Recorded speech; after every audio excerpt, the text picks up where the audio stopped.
integration across a cloud solution.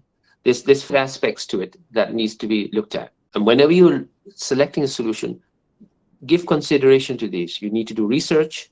You need to look into the apps that you are potentially selecting as part of a solution and see whether they fit into these criteria. So number one is, whatever you select, the integration should be able to provide data insights. In other words, data should sit in one location, which means that that one location, that database, should collect the data from all the other apps and provide you with dashboards and insight to basically give you information that you can use to measure your business.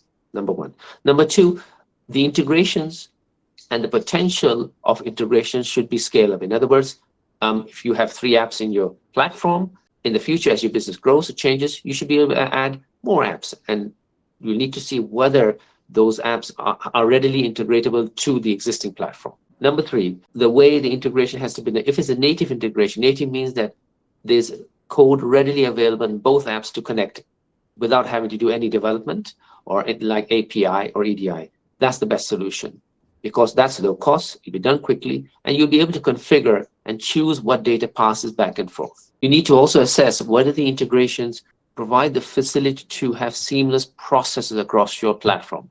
So let's go back to our platform. You've got an e-commerce app, you've got inventory management, and you've got finance system. Are you able to process is your workflow seamless across the 3 apps? In other words, if you receive a sales order on your e-commerce platform, does it readily and automatically appear in your inventory management? Does it allocate the stock that's sitting there? Does it assign the stock? Does it automatically get dispatched? And then does that sales order sync to your accounting package, and how easily and readily does it do that?